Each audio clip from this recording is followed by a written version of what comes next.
What's going on with this whole TikTok ban? What's its aim, and what's a TikTok? Is it one of them new fancy clocks? For those of you who do not know what this whole TikTok trial and ban is about, or know minimal on what it is exactly, it's basically a ban targeting foreign technology-based apps, which are arguably or apparently harvesting people's personal private data and or spying on them, which we'd all know about, if we read all the terms and agreements on TikTok, because it's pretty apparent that it does. Because you guys totally read all the terms of agreement, didn't you?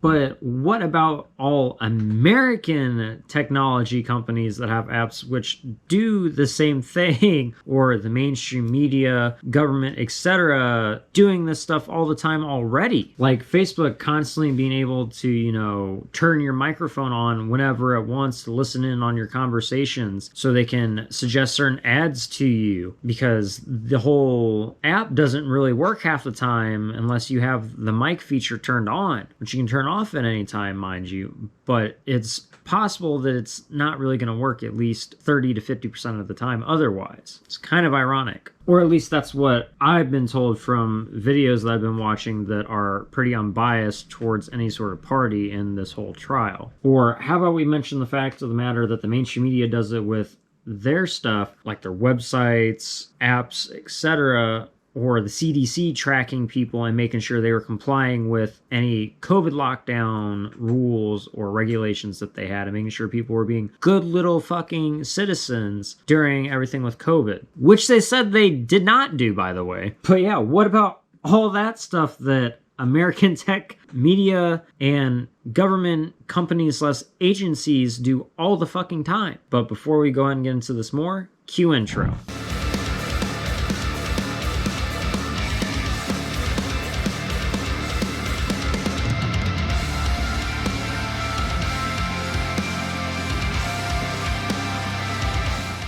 They're calling this the Restrict Act. Let's look at what Congress is trying to do.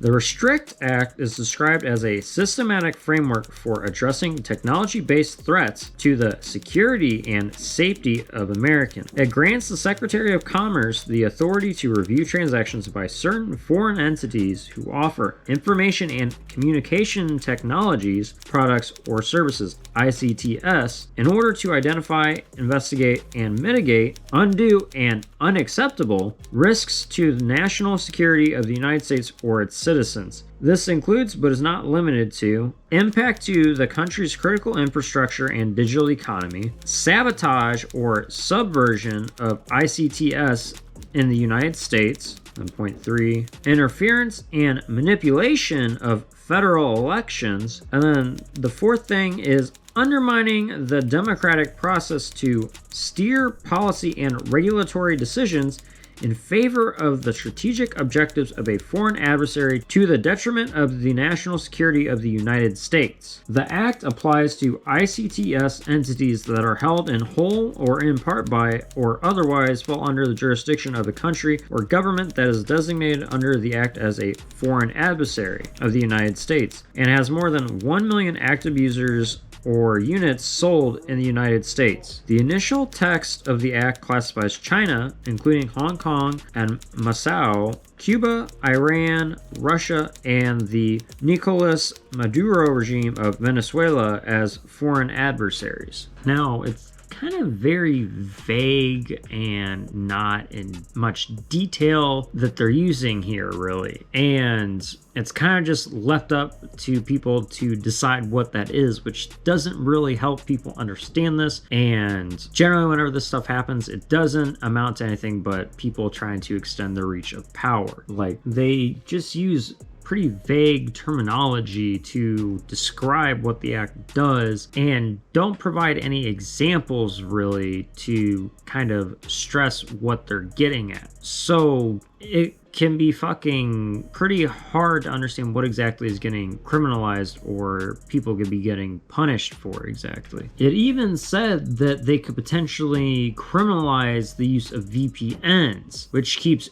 your data private as it should be. This is all in the bill's text. VPNs help establish a secure, encrypted connection between you and the internet, making it a lot harder for people to be able to hack into your computers or like discover your location while using the internet, and makes it harder for them to harvest your personal data as well too. Imagine getting charged criminally for using a product which keeps businesses such as Amazon, Microsoft, Facebook, Instagram, hackers, etc. from being able to, take your personal private data or being able to track your location. Not really hard for me or other people in this tribe to imagine that that would be an extent of the power granted, or rather an abuse of the power that would be granted with this Restrict Act. Is this an actual attempt to protect US citizens, or is it maybe just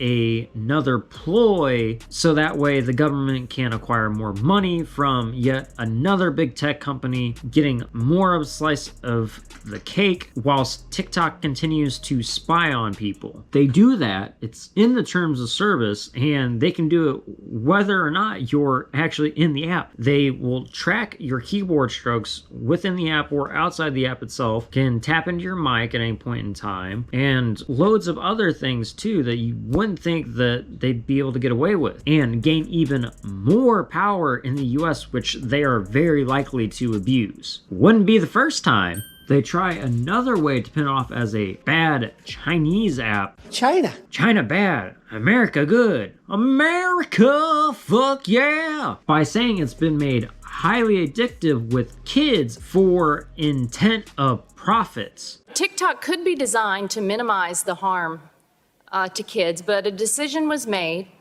to aggressively addict kids in the name of profit. Where have we seen that before? Oh yeah, with that court case involving, what was it called again? Oh, that's right, Facebook. It's clear that the attempts to isolate TikTok from its competitors, to treat it differently than dozens of other companies with atrocious records of endangering kids and abusing private data, is a pointless exercise. Congress was handed ample opportunity to address concerns about children's minds being warped by social media more than a year ago. But when Facebook was caught creepily referring to preteen kids as a source of untapped wealth, Congress, in response, did nothing. Shocker there. It's not like the American government would be biased towards its own big tech companies like Facebook, now called Meta, because they get buttloads of donations from them, even though that they're technically supposed to regulate them so that way stuff like this doesn't happen, right? Records show that the same politicians who publicly attacked TikTok and voted to restrict its use have also accepted donations from top executives with TikTok and its parent company, ByteDance. Shocker, imagine that. TikTok spent over $13 million lobbying the federal government since 2019, per Open Secrets, including $5.4 million last year. ByteDance's spending on lobbying was reportedly the fourth largest among internet companies behind only Amazon, Meta, and Alphabet. There's no way they could be biased towards these big tech companies at all. They're just totally trying to do the right thing now, aren't they? This TikTok app needs to stop because it's spying on people's private lives and addicting children. These TikToks are unforgivable. Well, TikTok isn't that bad, actually. It's just like 75% of the other tech companies out there. They're not doing anything wrong, really. We'll just, make a little loophole so that way you guys can keep doing that stuff and we can make a buttload more profits so we can live up our lavish lifestyles still. And tap into that great unused wealth source that is children. Psst. You guys know what else Congress said they were going to start charging people for if they didn't do it?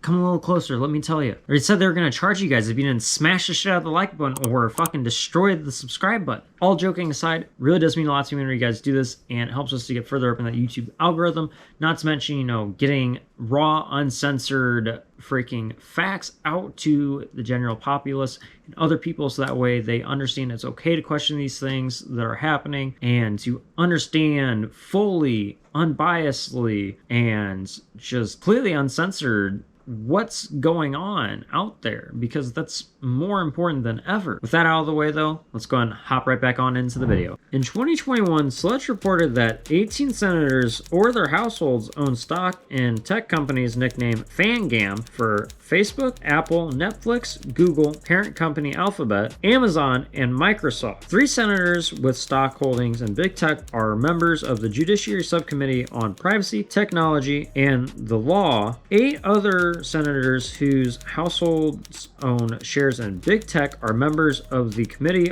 on Commerce, Science, and Transportation's Subcommittee on Communications, Media, and Broadband, which has jurisdiction over the internet. Oh, well, that wouldn't change how they regulate things at all. No, not one bit. This whole situation reeks of the possibility of insider trading, kind of like with Nancy Pelosi and her husband, not to mention the CDC or FDA, doesn't it? So what exactly is so different that TikTok's doing compared to what our big tech companies in America do through their apps? Not to mention, you know, the government or the mainstream media, whether it's tracking people's private conversations, where they're going, or their keyboard strokes within the app or outside of the app, so that way they can sell your private data to the highest bidders and make more profit off of it, and just breaching your privacy on a whole different level than what most people are even aware of. If Edward Snowden didn't talk about this stuff, many people wouldn't know how much the NSA and CIA, FBI, etc. listen in on people's conversations or invade our privacy on a consistent basis, or the cops even, without proper warrants, just through our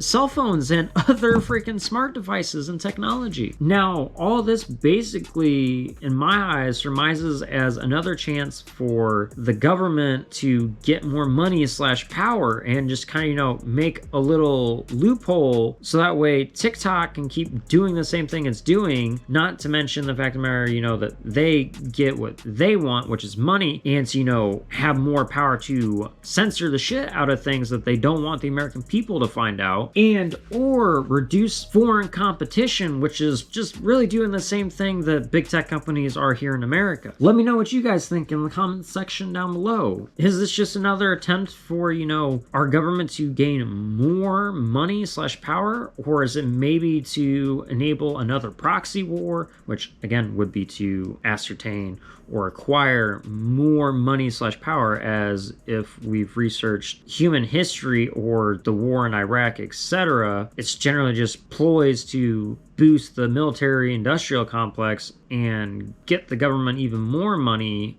/ power? Or is it just to, you know, actually for once help the American people and give them a bit more privacy? Again, let me know what you guys think about this in the comments section down below. Love to hear it. Now, if you guys did make it to the end of this video, go and leave the word tiki-taki in the comments section down below. So let me know that you made it to the end and that you guys are part of the 100% club. As per usual though, if you guys did enjoy, please don't forget to hit that like button, smash the shit out of the subscribe button, and, you know, leave us some comments and share it out to your friends, family, etc. Anybody that might be interested in this stuff, because it's good to know what actually is going on and what potential threats stuff like this might pose, because it does have the potential to affect everyday citizens just as well as, you know, these big tech companies like they're saying it's supposed to. And the mainstream media isn't really going to talk about this shit that much. So sharing content like this out with other people is going to get them the pure, raw, unfiltered truth that needs to be out there. Independent media is really good at fucking providing that, unlike the mainstream media, which it should be. However though, if you guys want a more interactive experience with us, go ahead and join us live every Monday, Wednesday, and Friday from 8:30 to 10:30 p.m. Central Time here on YouTube, Facebook, or over on our Twitch channel, where you do things like stream some Pokemon Unite, talk about dark humor,